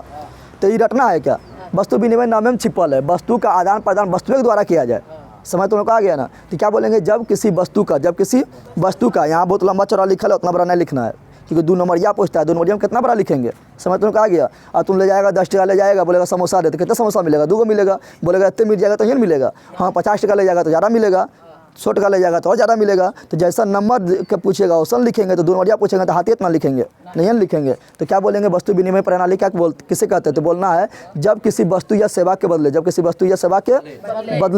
अन्य वस्तु या सेवा दी जाए, तो इस प्रक्रिया को वस्तु विनिमय प्रणाली कहा जाता है। समझ तुम लोग आया। कभी कभी पूछता है कि वस्तु विनिमय प्रणाली में होने वाला कठिनाई क्या क्या है, या कभी पूछता है कि वस्तु विनिमय प्रणाली को मुद्रा ने कैसे दूर कर दिया, कैसे ना। तो देखो यहाँ नीचे पूछा गया है क्वेश्चन नंबर 7 में, वस्तु विनिमय प्रणाली क्या है, तो बता दिए ना। अब बोल रहा है मुद्रा ने इसकी कठिनाई को किस प्रकार दूर कर दिया। तो कैसे दूर किया, सिंपल तुम लोग दिमाग लगाओ। वस्तु विनिमय जो प्रणाली था तो उस समय क्या था, मूल्य को मापने में कठिनाई था ना, मापने में कठिनाई था कि एगो गजा के बदले एगो बकरिया दियो, अरे कठिनाई नहीं था। हाँ एगो गजा के बदले एगो बकरिया दियो, एगो गजा बोली कि एगो मुर्गिया दियो, कठिनाई नहीं था। लेकिन पैसा फटास ना दे दे, कोई दुकान में सामान खरीदने जाता उसका मूल्य फिक्स होता, फटास ना दे दे। तो पहले मूल्य मापन किया, क्या किया, तो यहाँ बोल रहा है क्या, मुद्रा ने इसकी कठिनाइयों को किस प्रकार दूर किया। तो लिखना है मुद्रा ने इसकी कठिनाइयों को, यानी वस्तु विनिमय प्रणाली की कठिनाइयों को निम्नलिखित प्रकार से दूर किया। निम्नलिखित प्रकार से पहला लिखना है, वस्तु के मूल्य मापकर, यानी वस्तु के मूल्य मापन की कठिनाई को दूर किया, ना किया। अभी सबका मूल्य फिक्स जाते हैं, थोड़ा पैसा दे दो, वस्तु ले लो, नहीं ले लो। अब पहले 100 कितना परेशानी होता होगा, ना होता होगा ना। तो वस्तु के मूल्य माप कर, वस्तु के मूल्य मापने में कठिनाई को दूर किया, क्या है ना। फिर दोहरा संयोग की कठिनाई को दूर किया। तुम लोग बोलेगा दोहरा संयोग क्या है। दोहरा संयोग मतलब क्या हुआ, जैसे मान लो कि पहले वस्तु विनिमय प्रणाली था, तुम्हारे पास गए वस्तु खरीदने गए, तो हम तुमको दिए क्या, दे दिए क्या, धान, क्या दिए। और तुम्हारे पास कपड़ा की दुकान है, क्या है, हमको बोले कपड़ा दे रहे, तुम बोलेगा ना धान हमारे पास है, हमारे पास पहले से है, हमारा धान ना चाहिए, धान हमारा गेहूँ चाहिए, क्या चाहिए। और हमारे पास धान है और तुम्हारे पास कपड़ा है, हम कपड़ा मांग रहे हैं, तो तुम बोल रहे हमको गेहूँ चाहिए। तो हमको तुमसे कपड़ा ले पाएंगे, तुमसे कपड़ा नहीं ले पाएंगे। तो हम जाएंगे कोई ऐसा व्यक्ति को खोजने, कोई ऐसा व्यक्ति को जिसको धान जरूरी हो, धान जरूरी हो और उसके पास गहमा भी हो, तब ने उससे गहमा लेंगे, तब ने धाना देंगे। तो दोहरा संयोग ना हो गया, तुम्हारे पास सब नहीं ले पाए, पहले एक व्यक्ति खोजे फिर तुम्हारे पास आए, तो दोहरा ना हो गया। तो दोहरा कठिनाई को दूर कर दिया, नहीं कर दिया, पैसा दो फटाक से कोई भी सामान ले लो। तो समझ तो का पहला क्या लिखना है, पहला लिखना है मूल्य मापने की कठिनाई को दूर किया, फिर दोहरा संयोग की कठिनाई को दूर किया, ठीक है ना। फिर मूल संचय, मूल, अब जितना तुम्हारा पैसा है तुम जमा कर दे, आराम से बैंक में जमा है, सरेगा गलेगा नहीं। पहले कोई वस्तु था उसको जमा कर दे, बकरिया मर गया या चवलवे धाना सर गया ना। तो मूल संचय की कठिनाई को दूर किया, समझ तुम लोग आया। तो पहले मूल मापन की कठिनाई को दूर किया, फिर दोहरा संयोग को दूर किया, फिर दोहरा संयोग में होने वाले कठिनाई को दूर किया, फिर मूल संचय को दूर किया, मूल संचय को दूर किया। तो ये सब लिखना है, समझ तुम लोग आ गया, समझ तुम लोग आया रे। और फिर वस्तु विभाजन की जो कठिनाई था उसको भी दूर किया, समझ तुम लोग आ गया। जैसे मान लो तुम ले गया क्या बैगन, और बोला कद्दू दे, तो कितना कद्दू तुमको देगा वो बैगन से, तो उसको काटना पड़ेगा, तो इसको भी दूर किया। यानी मूल्य के जो मूल्य को काटने में यहाँ पर बोल रहा है कि वस्तु के विभाजन की कठिनाई को भी दूर किया। तो लिख देगा, पहले क्या लिखेगा, मूल्य मापन की कठिनाई को दूर किया, फिर दोहरा संयोग की कठिनाई को दूर किया, फिर मूल संचय की कठिनाई को दूर किया, समझ तुम लोग आ गया ना। फिर वस्तु विभाजन की कठिनाई को दूर किया, बस इतना याद रखना है यार, समझ तुम लोग आया। चलो अगला बोल रहा है कि आय और उपभोग में क्या अंतर है, आय और उपभोग में क्या अंतर है, ठीक है ना। समझ तुम लोग आया, आय और उपभोग में क्या अंतर है। तुम लोग दिमाग लगाओ अपने, आय मतलब क्या होता है, कमाना, और उपभोग मतलब क्या होता है, खर्चा करना। तो अपने से लिख दो उसका परिभाषा, रटना है इसको है कि कुछ जो होता है टर्म होता है उसका तुम परिभाषा अपने लिख देगा। क्या लिखेगा, लिखेगा आर्थिक प्रयत्न, क्या ए बंदर। तो आय तुम्हारा कैसे होगा, सुतलाय होगा। तुमको क्या करना पड़ेगा, कुछ काम करना पड़ेगा, चाहे वो काम तुम कैसे करो, घर बैठे बैठे करो, मोबाइल से करो या कुछ भी काम करो, तुम खट के करो लेबर में या तुम नौकरी करो, ठीक है ना। काम जब तक नहीं करेगा तब तक तुमको आय नहीं होगा। तो बोलेंगे आर्थिक प्रयत्न से जो धन प्राप्त होता है, अंतर बता रहे हैं, क्या बता रहे हैं, आय और उपभोग में अंतर, आय और उपभोग में। तो लिखना है आय और उपभोग में निम्नलिखित अंतर होता है। या तो उन लोग को डायरेक्ट पूछ देगा 2 नंबरिया में क्या आय किसे कहते हैं, तो लिख देगा। और जब हम आय और उपभोग में अंतर बता देंगे तो पूछेगा खाली आय किसे कहते हैं, तो नहीं लिख पाएगा, एकदम बंदरे है, ले है कि नहीं है। तो क्या बोल रहे हैं, तो आय किसे कहते हैं, तो बोलना आर्थिक प्रयत्न से जो धन प्राप्त होता है, जो धन प्राप्त होता है उसे आय कहा जाता है, समझ तो आ गया। अब बोलेगा उपभोग क्या है, उपभोग क्या है, तो आवश्यक वस्तु खरीदने में जो पैसा खर्च करेंगे उसे क्या कहेंगे, उपभोग कहेंगे ना। तो बोलेंगे मानवीय आवश्यकता, यानी मानव की जो आवश्यकता है ना, तो मानवीय आवश्यकता की पूर्ति के लिए जो धन खर्चा करते हैं उसे उपभोग कहा जाता है, समझ तुम लोग आ गया। तो पहला अंतर समझ गया ना। और अंतर पूछेगा तो क्या बता, तुम कितनों कमाई लेगा तुमको संतुष्टि मिलेगा, जब तक तुम कुछ नहीं खरीदेगा, खाली कमाई के रख रहा है और कुछ खरीदिए रहा है, उपभोग नहीं कर रहा, तुमको संतुष्टि मिलेगा। तो आय से संतुष्टि मिलता है, किससे संतुष्टि मिलता है, उपभोग से। तुम कमा रहा है खाली, ठीक है ना, एक रुपये खर्चे नहीं कर रहा है, तो तुमको संतुष्टि मिलेगा। संतुष्टि कब मिलता है, जब उपभोग करते हैं, खाली आय से संतुष्टि मिलता है। तो लिखना आय से संतुष्टि नहीं मिलता है, उपभोग से संतुष्टि मिलता है, समझ तुम लोग आ गया। और लिखना चाहेगा 2 नंबरिया बता रहे हैं, और लिखना चाहेगा तो लिख सकता है कि आय से वस्तु की उपयोगिता नष्ट ना होता है, यानी तुम कमाएगा कितना तो कोई वस्तु नष्ट होगा ना होगा, लेकिन उसको खर्चा कर दिया, पैसा क्या किया, खर्चा किया और उसको उपभोग कर दिया तो वस्तु नष्ट हो गया। तो आय से वस्तु का उपयोगिता नष्ट नहीं होता है, लेकिन उपभोग से वस्तु की उपयोगिता नष्ट हो जाता है, समझ तुम लोग आया। तो लिखेगा क्या, आय और उपभोग में निम्नलिखित अंतर है। पहले क्या लिखना है, आर्थिक प्रयत्न से जो धन कमाया जाता है उसे आय कहा जाता है, ठीक है ना। और मानवीय आवश्यकता की पूर्ति के लिए जो धन खर्चा किया जाता है उसे उपभोग किया जाता है। फिर दूसरा अंतर, आय से संतुष्टि नहीं मिलता है, उपभोग से संतुष्टि मिलता है, समझ में आ गया। आय से वस्तु की उपयोगिता नष्ट नहीं होता है, कितना कमा रहा है तो तुम कुछ नष्ट खरीदेगा तब ना नष्ट होगा, हाँ, लेकिन उपभोग से वस्तु की उपयोगिता नष्ट होता है। बस अंतर हो गया।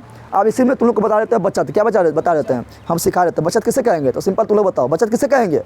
अरे अपने से लिखना है, ऐसा रटना थोड़े है। बचत किसे कहेंगे, जितना कमाए हैं, जितना उपभोग किए हैं उसको हटा देंगे, बचत कहलाएगा। ले नहीं बोल पाता है तो क्या बोलेंगे, आय में आय तथा उपभोग के अंतर, आय तथा उपभोग के अंतर को बचत कहा जाता है। हम ले इसे रटना है कि। चलो अगला जो इम्पोर्टेंट है वो है सहकार। यहाँ ध्यान दें, सहकारिता की परिभाषा लिखें, सहकारिता की परिभाषा लिखें। सहकारिता बारे में क्वेश्चन पूछता है। सहकारिता का स्थापना जो हुआ था कब हुआ था, सहकारिता आंदोलन जो हुआ था 1904 में, कब हुआ था 1904। ये ऑब्जेक्टिव याद रखना, ठीक है ना। सहकारिता मतलब क्या होता है, देखिए यहाँ पर सहकारिता की परिभाषा लिखें। सहकारिता की, तो देखो सहकारिता मतलब क्या होता है, साथ साथ मिलजुल कर काम करना।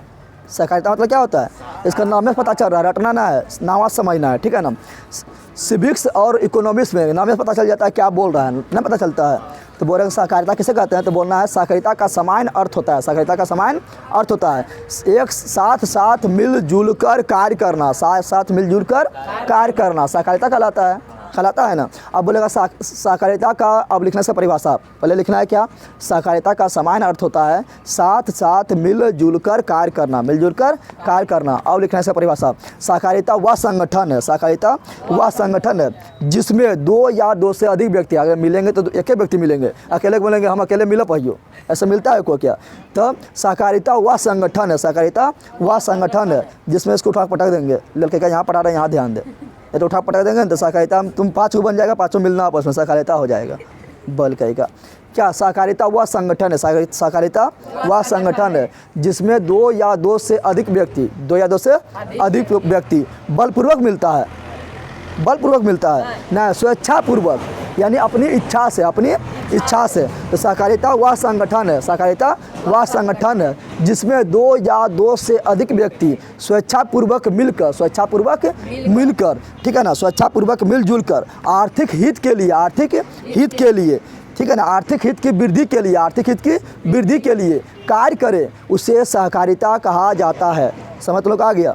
पूछेगा सहकारिता किसे कहते हैं, तो पहले लिखना है कि सहकारिता का समान अर्थ, सहकारिता का समान अर्थ होता है एक साथ मिलजुल कर कार्य करना, एक साथ मिलजुल कर कार्य करना। सहकारिता वह संगठन है, सहकारिता वह संगठन है, हम टू द पॉइंट लिखना है, सब बहुत बड़ा लिखा हुआ है, ठीक है, लिखेगा तो आधा पेज लग जाएगा। तो सहकारिता वह संगठन है, सहकारिता वह संगठन है जिसमें दो या दो से अधिक व्यक्ति स्वेच्छापूर्वक अपने आर्थिक हितों के पूर्ति के लिए एक साथ मिलकर कार्य करता हो, उसे सहकारिता कहा जाता है। समझ लोग आया। चलो अगला इंपॉर्टेंट क्या है देख लेते हैं। वित्तीय संस्था से आप क्या समझते हैं, इनका मुख्य कार्य क्या है। इसमें बहुत बड़ा लिखा है, इतना बड़ा नहीं लिखना है क्योंकि 2 नंबर पूछता है। कितना पूछता है, 2 नंबर। तो वित्तीय संस्था से आप क्या समझते हैं, वित्तीय संस्था से आप क्या समझते हैं। देखिए आप वित्तीय संस्था मतलब समझ रहा है, ए बंदर, वित्तीय संस्था मतलब समझ रहा है।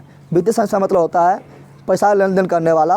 पैसा लेन देन कौन करता है, बैंक करता है, नहीं करता है। तुम कहीं से ऋण लेने जाएगा तो बैंक से ऋण लेगा, या घर में तो तुम्हारा अगल बगल में कितना होता है ऋण देने वाला ना होता है, ले लेना इतना % ब्याज पर दे दो ना, उसको बोलते हैं सेठ बोलते हैं, या महाजन बोलते हैं, या सूदखोर बोलते हैं, या कोई तुम्हारा क्या होगा, कोई तुम्हारा सूदखोर मतलब सूदिया खाने वाला रे, समझ तुम लोग आ गया ना। या तुम्हारा रिलेशन में भी कोई होगा जो तुमको ऋण देता होगा ना, तो ये सब इस सबको बोलते हैं वित्तीय संस्था। क्या बोलते हैं, लेकिन वित्तीय संस्था 2 प्रकार का होता है, एक होता है सरकारी, क्या होता है, समझा गया ना, एक होता है गैर सरकारी। क्या होता है, तो सरकारी कौन होगा, जल्दी तुम लोग बता रहे हो, तो बैंक सरकारी होगा ना, होगा जितना भी बैंक है, चाहे SBI हो, ठीक है ना, SBI हो, PNB हो, यूको हो, बड़ौदा हो, सब क्या है सरकारी, क्या है। और गैर सरकारी में कौन आएगा जल्दी बता, तो सेठ हो गया, महाजन हो गया, सूदखोर हो गया, तुम्हारे रिलेशन में कोई आदमी हो गया, समझ तुम लोग आ गया, हो गया गैर संस्था। ये ऑब्जेक्टिव में पूछता है, ठीक है ना। लेकिन अब पूछ रहा है यहाँ पर, उसका आंसर दे रहे हैं। पूछ रहा है वित्तीय संस्था से आप क्या समझते हैं, इनका मुख्य कार्य क्या है, इनका मुख्य कार्य। तो बोलेंगे वैसा संस्था जो शाख अथवा शाख मतलब क्या होता है? शाख मतलब होता है, तुम लोग को ऑब्जेक्टिव में पूछता है या 2 नंबरिया भी पूछ देगा कि शाख का सामान्य अर्थ क्या होता है। तो शाख का अर्थ होता है विश्वास। क्या होता है? तथा ऋण लौटाने की क्षमता। ऋण लौटाने की, ये डायरेक्ट पूछता है ना कि शाख का अर्थ क्या होता है। शाख का अर्थ होता है विश्वास। क्या होता है? तुम पर विश्वास रहेगा तभी तुमको लोन मार देंगे। अब विश्वास तुम पर है लेकिन जान रहे कि तुम जो है पगलवा, तुम इतना गरीब है कि ऋण लौटाना सकता है, तो लोन को देगा। तो शाख का मतलब क्या होता है? शाख का मतलब होता है क्या? तो शाख का मतलब होता है, शाख का अर्थ होता है विश्वास तथा ऋण लौटाने की क्षमता। तो अब बोल रहे हैं क्या? वित्तीय संस्था किसे कहते हैं? तो बोलेंगे वैसा संस्था जो शाख अथवा ऋण का लेन देन करता हो, उसे वित्तीय संस्था कहते हैं। ये सब समझना है, ऐसा रटना है क्या? ऐसा समझो तो वित्तीय संस्था काम क्या है? बैंक का काम क्या है? तुमको शाख अथवा वैसा संस्था जो शाख अथवा ऋण का लेन देन करता हो, उसे वित्तीय संस्था कहा जाता है। अब बोल रहा है क्या? बोल रहा है इनका मुख्य कार्य क्या है? तो इस प्रकार वित्तीय संस्था का मुख्य कार्य क्या है? तो ऋण लेने और देने वाले व्यक्ति के बीच मध्यस्थता स्थापित करना। जो ऋण ले रहा है और जो ऋण दे रहा है उसके बीच क्या करना? मध्यस्थता स्थापित करना। समझ तो लोग आ गया? तो बोल रहा है यहाँ पर क्या बोल रहा है कि इनका मुख्य कार्य क्या है? तो लिखना है इस प्रकार वित्तीय संस्था का मुख्य कार्य है ऋण लेने वाले तथा ऋण देने वाले व्यक्ति के बीच मध्यस्थता स्थापित करना। बस हो गया। इसमें हाथी इतना बड़ा लिखल था, उतना बड़ा लिखेंगे कि उतना बड़ा रटते तो तुम लोग पागल भी हो जाएगा, रांची में भर्ती भी हो जाएगा, तब याद ना होगा। समझ तो लोग आ गया? और समझना था, इसमें कोई भारी बात था। चलो अगला देख, अगला इंपॉर्टेंट क्या है? आप पूछेगा भारत में सहकारिता आंदोलन कब शुरू हुआ? 1904 मार देना है। समझ तो लोग आ गया ना? चलो अगला इंपॉर्टेंट क्या है? तुम लोग लाइक कर, शेयर कर, सब्सक्राइब कर, बार बार बोलना पड़ता है। सरकारी सेवा किसे कहते हैं? सरकारी सेवा देखो, सरकारी सेवा ही रटना है, थोड़े ऐसे दिमाग लगा। सरकारी सेवा किसे कहेंगे? ए बंदर, ऐसे तुम लोग को दिमाग लगाना है, रटना ना है, खैर समझना है, ठीक है ना? सरकारी सेवा किसे कहते हैं? ओए, सरकारी सेवा देखिए आप, सरकारी सेवा किसे कहेंगे? तो सरकारी सेवा किसे कहते हैं? सरकार में जो सेवा देंगे, सरकार में जो नौकरी करता है तो सरकारी सेवा कहते हैं। और सरकारी सेवा में कहाँ करते हैं? तो राज्य सरकार के काम में करेंगे, राज्य सरकार के काम करेंगे, केंद्र सरकार का काम करेंगे। अगर पुलिस बनेंगे तो क्या होगा? राज्य सरकार के अंदर काम करेंगे। अगर आर्मी बन जाएगा, ठीक है ना, तो किसमें काम करेगा? केंद्र सरकार के अंदर काम करेगा ना। तो वही बोल रहा है कि सरकारी सेवा किसे कहते हैं? तो बोलना है सरकारी सेवा किसे कहते हैं? तो बोलना जब देश या राज्य सरकार के अंदर, जब देश या राज्य सरकार के अंदर, जब देश या राज्य सरकार काम के बदले हमें वेतन प्रदान करता हो। सिंपल रटना है, इसको रटना ना है, इसको समझना है कि जब देश या राज्य सरकार काम के बदले वेतन प्रदान करता हो तथा विभिन्न क्षेत्र में उनके बदले कार्य लेता हो तो उसे ही सरकारी सेवा कहा जाता है। जैसे एग्जांपल में दे देगा, बैंकिंग सेवा, ठीक है ना, पुलिस सेवा, ठीक है, सेना सेवा, ठीक है, डॉक्टरी सेवा, जो देना दे दे। समझ तुम लोग आया रे? तो लिख देगा। हाँ, समझ तुम लोग आ गया ना? तो क्या लिखना है? जब राज्य या देश की सरकार काम के बदले हमें वेतन प्रदान करता हो तथा विभिन्न क्षेत्र में कार्य करवाता हो, ठीक है, तो उसे ही सरकारी सेवा कहा जाता है। जैसे एग्जांपल में पुलिस सेवा, सेना सेवा, ठीक है ना, शिक्षक सेवा, टीचर वाला जो लिखना है, डॉक्टरी सेवा, जितना तुम लोग को लिखे, पुलिस सेवा जो लिखना लिख दे। समझ तुम लोग आया? चलो अगला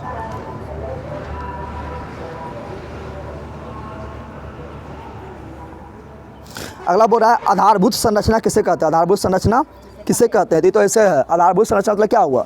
जो तुम्हारा आधार प्रदान करे, जो तुम्हारा आधार, जैसे तुम लोग बोलेंगे, नहीं बोलता है कि हमें मेथवा नहीं बना पे बेसिक कमजोर है, तो बेसिक कमजोर है यानी तुम्हारा आधार कमजोर है, नहीं बोलता है। तो वही बोल रहा है आधारित संरचना है, यानी वैसा संरचना जो आधार प्रदान करे, देश के क्या करे? आधार प्रदान करे। देश के लिए क्या जरूरी है? देश का जरूरी है कि कृषि का भी विकास हो, उद्योग का भी विकास हो, और सरकारी यानी सेवा यानी तृतीय क्षेत्र रोजगार एवं सेवा का भी विकास हो। तो ये सब क्या है? ये सब है आर्थिक। ये सब क्या है? तो ये सब मेरा क्या है? ये सब मेरा है आर्थिक संरचना। क्या है? रेलवे क्या है? तो आर्थिक संरचना है। रेलवे क्या है? आर्थिक संरचना ना। अगर रेलवे को बंद करेंगे तो पूरा देश का क्या होता है? यातायात के साधन और माल के एक जगह से दूसरी जगह पहुंचाने के साधन ठप पड़ जाता है, ना पड़ जाता है। ये सब क्या? आर्थिक संरचना। क्या है? बैंकिंग क्या? आर्थिक संरचना ना है। अगर बैंक बंद कर देगा तो क्या होता है? सबका एकदम इधर से उधर पैसा उसा जाना होना बंद हो जाएगा ना, हो जाएगा। तो ये सब क्या आर्थिक संरचना क्या है, तो यहाँ बोल रहा है क्या आधारभूत संरचना, सॉरी आर्थिक आधारभूत संरचना। तो बोल रहा है क्या आर्थिक, ये बोले या आधारभूत बोले दोनों एक हुआ लगभग, ठीक है ना। तो बोल रहा है आधारभूत संरचना किसे कहते हैं, तो बोलना है इसमें ठीक है लिखा हुआ, ज़्यादा बड़ा नहीं लिखा हुआ है, 2 नंबर इसी तरह होना चाहिए, ठीक है ना।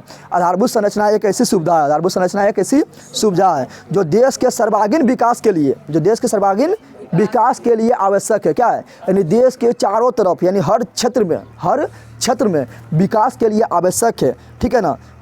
उसे ही आधारभूत संरचना कहा जाता है, आधारभूत संरचना कहा जाता है। समझ तुम लोग आ गया। जैसे तुम लोग को रेलवे जरूरी है ना, देश के हर कोना में विकास के लिए रेलवे जरूरी है। जैसे भी देना है रेलवे, क्या लिखना है बैंकिंग, क्या लिखना है बैंकिंग, ठीक है ना। सरकारी अस्पताल जरूरी ना है, स्कूल जरूरी है। ये सब क्या है, ये सब मेरा आ गया किस में, ये सब मेरा आ गया आधारभूत संरचना में, आधारभूत संरचना में। समझ तुम लोग आया। तो क्या बोलेगा आधारभूत संरचना किसे कहते हैं, तो बोलना आधारभूत संरचना एक ऐसा सुविधा है जो देश का सर्वांगीण विकास के लिए आवश्यक होता है, बुनियादी विकास के लिए आवश्यक होता है, उसे ही आधारभूत संरचना कहा जाता है। जैसे एग्जाम्पल में रेलवे, बैंकिंग, अस्पताल, स्कूल सब जरूरी है। चलो अगला, रोजगार और सेवा में क्या संबंध है, तो बताइए कि रोजगार और सेवा क्या है, तो एक दूसरे के परस्पर है ना। रोजगार में तुम गया तो सेवा देना स्टार्ट करेगा, तुम्हारा नौकरी लगा चल गया बैंक में तो क्या करेगा, सेवा देना स्टार्ट करेगा, नहीं तो करेगा, यानी तुमको सर्विस देना स्टार्ट करेगा ना। चलो इससे बताओ। अच्छा पूछेगा सरकारी सेवा तो बता दिए ना, अगर सरकारी सेवा पूछा तो किसे कहेंगे, जब सरकार जो हम काम पर नहीं हमको रखे, ठीक है ना, यानी राज्य सरकार और केंद्र सरकार के अंदर, यानी राज्य या देश के सरकार के अंदर हम काम में नहीं रहें, किसी कंपनी के अंदर काम में रहें तो क्या होगा, गैर सरकारी होगा ना, होगा। तो सब अपने मन से लिख देगा, ऐसा हटाओ। चलो अगला देख, अगला है वैश्वीकरण से आप क्या समझते हैं। वैश्वीकरण से आप क्या समझते हैं, तुम लोग को बताए थे कि भारत में नई आर्थिक नीति आया था ना 1991 में। कब आया था, ये डाइट ऑब्जेक्टिव में पूछता है। और नई आर्थिक नीति का 3 अंग था, एक निजीकरण, एक उदारीकरण और एक वैश्वीकरण, बताए थे ना। अब यहाँ पूछ रहा है कि आप वैश्वीकरण से आप क्या समझते हैं, वैश्वीकरण से आप क्या समझते हैं। तो देखिए यहाँ पर वैश्वीकरण का पूछेगा, वैश्वीकरण से आप क्या समझते हैं, तो लिखना है कि वैश्वीकरण का सामान्य अर्थ होता है, वैश्वीकरण का सामान्य अर्थ होता है अपने देश की अर्थव्यवस्था को, अपने देश की अर्थव्यवस्था मतलब बाजार, अर्थव्यवस्था मतलब अपना देश का बाजार, अपना देश का, तो अपने देश की अर्थव्यवस्था को विश्व के अर्थव्यवस्था के साथ जोड़कर, विश्व के अर्थव्यवस्था के साथ कि वैश्वीकरण नहीं कर रहे हैं तो विश्व के साथ जोड़ेंगे, तो विश्व के अर्थव्यवस्था के साथ जोड़कर सामंजस्य स्थापित करना, सामंजस्य मतलब समझ रहा है, तालमेल, सामंजस्य स्थापित करना वैश्वीकरण कहलाता है। याद होगा तुम लोग को, नाम में छिपल है वैश्वीकरण मतलब क्या, विश्व के साथ जुट जाना, नहीं जुट जाना, तो फिर बोल रहे हैं वैश्वीकरण किसे कहते हैं, तो बोलना है वैश्वीकरण का सामान्य अर्थ होता है अपने देश की अर्थव्यवस्था का विश्व के अर्थव्यवस्था के साथ जोड़कर सामंजस्य स्थापित करना वैश्वीकरण कहलाता है। और निजीकरण, उदारीकरण, वैश्वीकरण ये नई आर्थिक नीति के अंतर्गत आता है और इसमें ये 1991 में अपनाया गया। समझ तुम लोग आ गया। पूछेगा निजीकरण किसे कहते हैं, तो सरकारी संपत्तियों को निजी व्यक्ति के हाथ में सौंपना निजीकरण कहलाता है। और निजी मतलब प्राइवेट, निजी मतलब ना सुनता है, प्राइवेट स्कूल यानी निजी स्कूल। समझ तुम लोग आ गया ना। तो निजीकरण किसे कहते हैं, तो सरकारी संपत्तियों को निजी व्यक्ति के हाथ में सौंपना निजीकरण कहलाता है। समझा दे रहे हैं खाली। पूछेगा उदारीकरण किसे कहते हैं, तो उदारीकरण मतलब क्या था, उदार हो जाना, यानी तुम्हारे देश में मतलब मान लो तुम्हारा घर में बोले कोई आएगा, मतलब कौन चीज़ करना, दुकान खोलने आएगा, बोलेगा रूम दे, तो बोलेगा पहले आधार कार्ड दे, जा यहाँ का लाइसेंस बना, ई कर ऊ कर, बहुत अच्छी बताने लगेगा, तो उधार हुआ नहीं हुआ। खाली जैसे आया उससे बोलेगा तुम ले रूमा, पहले सब कुछ एडजस्ट कर ले, पहले तुम यहाँ पर रह लो कुछ दिन, उसके बाद जो जरूरी पड़ेगा आधार कार्ड को ला के दे देना, बोलेगा ना। हाँ, तो ये हुआ उदारी का हुआ। तो पूछेगा उदारीकरण किसे कहते हैं, तो बोलना उदारीकरण क्या है, तो बोलना है उदारीकरण मतलब क्या होता है, बोलना है जब विदेशी कंपनियां को देश में कंपनियां खोलने के लिए तमाम नहीं बोलते उसको, अति भाषा में क्या बोलते हैं कि ताम झाम नहीं बोलते हैं, बहुत सारा ताम झाम करना पड़ा, कहीं लाइसेंस बनवा, तो ई कर ऊ कर, ई कागज पर सिग्नेचर करा, ये अधिकारी से सिग्नेचर करा, उस अधिकारी से सिग्नेचर करा, अभी तुम लोग देखता है ना मुखिया सिग्नेचर करा, ई करा ऊ करा होता है ना। तो क्या बोलेंगे उदारीकरण किसे कहते हैं, तो बोलना देश में कंपनियाँ खोलने के लिए ताम झाम के बदले आसानी से कंपनी खोला जा सके, उसे उदारीकरण कहते हैं। ये सब समझा खरीद दिए, लेकिन वैश्वीकरण मेन था। क्या था? वैश्वीकरण मेन था। चलो अगला जो मेन है वो क्या है?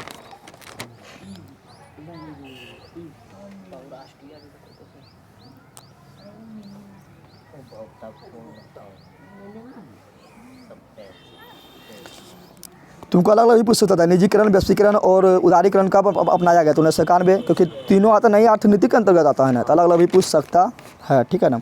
चलो अगला जो इम्पोर्टेंट है वो है उपभोक्ता के शोषण। उपभोक्ता के शोषण कौन कौन से तरीका है, यानी उपभोक्ता का शोषण क्यों होता है, बोल रहा है ना। अब तुम लोग दिमाग लगाए, इसमें रटना क्या है। उपभोक्ता मतलब क्या? वो आदमी जो सामान खरीदता हो, अब बेचने के लिए ना बेचेगा तो उपभोक्ता कहाँ कहलाएगा? यानी वो आदमी जो अब सामान खरीदता हो उपभोग करने के लिए, उपभोग यानी अपना खुद का यूज करने के लिए, खुद का यूज करने के लिए, उसे बोलते हैं उपभोक्ता। क्या बोलते हैं? अब तुम लोग दिमाग लगा कि उपभोक्ता शोषण कैसे होगा, उपभोक्ता शोषण कैसे होगा? तो जब लेल रहेगा तभी तो शोषण होगा। लेल मतलब समझ रहा है ना, लेल मतलब अज्ञानता, लेल मतलब अज्ञानता। तो यहाँ बोल रहा है क्या कि उपभोक्ता के शोषण के कौन कौन सा तरीका है। तो यहाँ बहुत लंबा लिखा हुआ है, ठीक है, 2 नंबरिया में आएगा तो इतना लंबा नहीं लिखना है, डायरेक्ट एंड शॉर्ट में लिखना है।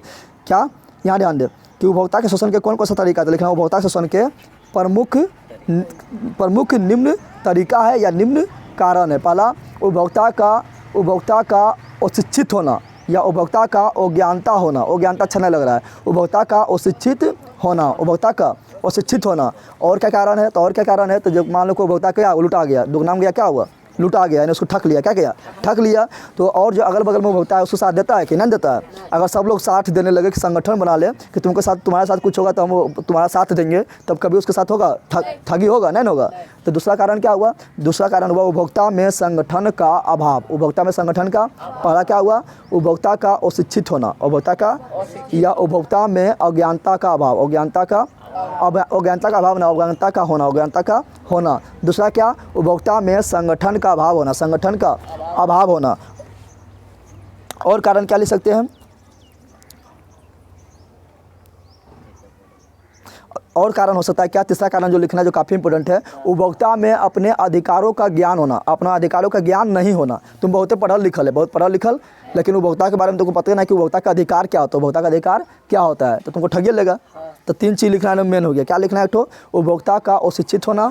दूसरा क्या लिखना है? दूसरा तुम लोग को लिखना है कि उपभोक्ता में संगठन का अभाव होना, ठीक है ना। तीसरा क्या लिखना है? तीसरा लिखना है उपभोक्ता को अपने अधिकार का ज्ञान नहीं होना, उपभोक्ता का अपने अधिकार का ज्ञान नहीं होना, ठीक है ना। इसी तरह लिखना है। समझ तुम लोग आ गया? इसको रटना है क्या? ऐसा दिमाग लगा ना, तुमको ये तीनों नहीं रहेगा तो क्या होगा? ठगी लेगा, ठग लेगा ना। चलो अगला है उपभोक्ता कौन है। उपभोक्ता संक्षेप में बताएं। अब इसको रटना है रे बंदर, इसको रटना है कि उपभोक्ता कौन कहलाएगा। सिंपल बात है।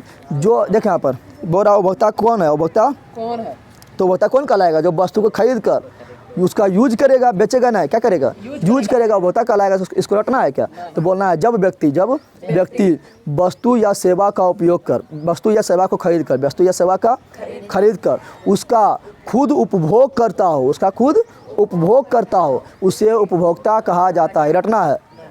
सेवा मतलब समझा तुम लोग। अब तुम लोग ऐसे मान लो कि यहाँ पर जैसे रिचार्ज कराए, क्या है? सेवा है। क्या है? सेवा है। समझ तुम लोग आ गया ना। तो तुम रिचार्ज कराए तो कि दूसरा देता है बात करने, बेच देता है कि ले रिचार्ज कर लियो 100 रुपया में, तो 150 रुपया में दे पाइयो, खुद अपने यूज करता है ना। ये क्या है? सेवा। क्या है? सेवा। समझ तुम लोग आ गया ना। तुम लोग डॉक्टर पर जाता है, क्या लेता है? इलाज करवाता है। डॉक्टर तुमको इलाज कर दिया, तो इलाज कर दिया तो क्या हुआ? सेवा हुआ। इन्हें कि तुमको इलाज कर दिया तो अरे अब हम इलाज कर देवो, ऐसा होता है कि नहीं? तो ये क्या हुआ? सेवा। क्या हुआ? सेवा। समझ तुम लोग आया? तो क्या बोलेंगे? जब व्यक्ति वस्तुओं एवं सेवा को खरीद कर खुद उसका उपभोग करता हो, उसे उपभोक्ता कहा जाता है। अगर बेच देंगे तो विक्रेता कहलाएंगे। इसे रटना थोड़े है। बेच देंगे तो विक्रेता कहलाएंगे। अब क्या बोल रहा संक्षेप में बताओ। संक्षेप में बताइए दिए ना। संक्षेप में तो बताए थे, इतना शॉर्ट तो क्या संक्षेप है ना। संक्षेप मतलब क्या था? शॉर्ट। क्या होता है? समझ तुम लोग आ गया। चलो अगला। इसमें इतना झूठो लिखल है। हाँ, लेकिन महात्मा गांधी बारे में कहीं पूछ देता है कि किसने कहा था कि ग्राहक हमारी दुकान में आए हुए सबसे महत्वपूर्ण व्यक्ति है। हम उस पर निर्भर नहीं, वह हम पर निर्भर नहीं, बल्कि हम उस पर निर्भर है। सही बात है ना। ग्राहक तुम्हारा दुकान में जा रहा था कि ग्राहक तुम पर निर्भर है। जरा टरफड़ाएगा कहेगा थोड़ा सा बहुत दुकान दिखा लिए, जाइए दूसरा दुकान ना जाइए। अब बोलवे करता है ना। यानी ग्राहक जो है ग्राहक जो है वो हम पर निर्भर नहीं है, बल्कि हम उस पर निर्भर है। और तुम कोई दुकान खोल रहे हैं तो तुम्हारे लिए सबसे महत्वपूर्ण व्यक्ति क्या होगा? ग्राहक न होगा रे कि मक्खिया होगा? रसगुल्ला दुकान खोल लिया, हम बहुत मक्खी आ रहा है तो वह महत्वपूर्ण हो जाएगा। ग्राहक होगा, क्या होगा? ग्राहक। समय तुम लोग का आ गया। चलो अगला बोल रहा है क्या, कुछ ऐसे कारक की चर्चा करें जिसमें उपभोक्ता क्या होता है? शोषण। क्या होता है? तो शोषण कैसे होता है? तो उपभोक्ता शोषण होता कैसे? बोलेगा गुंडी दे पहियो, अगर मिला लेगा क्या? गुंडिया मिला लेगा क्या? तो मिला लेता है, गुंडवा मिला देता है। भूसिया जो होता है गुंडवा मिला दिया रंग के, तो क्या हुआ? यानी मिलावट की समस्या। मिलावट की बोलेंगे जीरा दे बेचे पहियो, जीरवा समझता है ना, उसमें पपीता के बीच वो मिला देता है, ना मिला देता है, गोलकी बोलते हैं। हाँ, गोलकी हम क्या करेंगे? पपीता के बिच्चा भी मिला देता है, ना मिला देता है। दोनों लगभग सेम होता है। ये क्या हुआ? मिलावट। क्या हुआ? तेला में भी कुछ कुछ मिला देगा, क्या हुआ? मिलावट। क्या हुआ? तो उपभोक्ता के शोषण उपभोक्ता के शोषण का तरीका क्या हुआ? तो पहला हुआ मिलावट की समस्या। मिलावट की अब पहले अब देखबे करता तुम लोग गाँव में तोलवा में नहीं रहता है, गया धान खरीदने, एगो रिमोट टिपता है, मार देता है, धने नहीं मार देता है। जो रिमोट वाला जो थिया जो तरजुआ है तुम्हारा कंप्यूटर वाला, उसमें नहीं मार लेता है। हाँ, तो क्या हुआ? वो हुआ क्या? कम तोलने का। क्या हुआ? तो हो जाएगा कम तोल कर कम। उपभोक्ता शोषण कैसे होता है ये बता रहे हैं। पहला क्या हुआ? मिलावट करके उपभोक्ता का शोषण कर लेता है। दूसरा क्या? कम तोल लेता है, कम तोल लेता है। और क्या बोलेगा? तीसरा क्या करेगा? तुम कहेगा हम अच्छा क्वालिटी हमारा तो अच्छे दे तेल दे, ठीक है ना, अच्छा क्वालिटी का हमको तेल दे, मसाला दे, लेकिन तो वो देगा डुप्लीकेट। क्या देगा? तो कम गुणवत्ता वाला। क्या? कम गुणवत्ता वाला वस्तु देकर, कम गुणवत्ता वाला वस्तु देकर। और कभी कभी देखेगा तुम ले या बकलोल है तो क्या करेगा? नहीं जानवर सब ले यहाँ ध्यान दें। कभी कभी देखेगा तुम ले बकलोल है तो क्या करेगा? तुमको जितना दामा रहेगा ना उसका, हाँ, उससे ज़्यादा दाम दे लेगा। बोलेगा इला जो है ना ओरिजिनल है, और जितना दामा रहेगा उससे ज़्यादा दाम ले लेगा, नहीं लेगा। तो अधिक कीमत लगाकर, ठीक है ना। तो ये सब लिखना है, इस समय को इसे रटना है रे बंदर। तुम्हारा शोषण क्यों होता है ये सब रटना है। तुम्हारा शोषण कैसे होगा? तो सिंपल बता, दुकानदार क्या करेगा? मिलावट करेगा या कम तोल देगा या कम क्वालिटी का वस्तु दे देगा, नहीं दे देगा, कम क्वालिटी की वस्तु दे देगा या अधिक पैसा ले लेगा। तो ये सब रटना है सब है क्या? समझ तुम लोग का आया? तो चलो, तो जो जितना था इसमें 2 नंबरिया बता दिए हैं। अब पहुँचेंगे कहाँ था? पहुँचेंगे ज्योग्राफी। किसमें पहुँचेंगे? ज्योग्राफी जो 2 नंबरिया वो बताएंगे, और आपदा प्रबंधन में जो 2 नंबरिया वो बताएंगे। फिर चलेगा तुम लोग को क्या अरे बंदर, फिर तुम लोग को चलेगा 5 नंबरिया, हिस्ट्री का 5 नंबरिया, ज्योग्राफी का 5 नंबरिया, सिविक्स का 5 नंबरिया, इकोनॉमिक्स का 5 नंबरिया, ठीक है ना।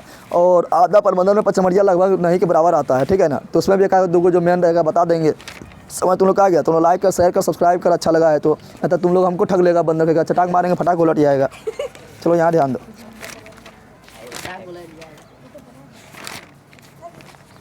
कितना घंटा हुआ?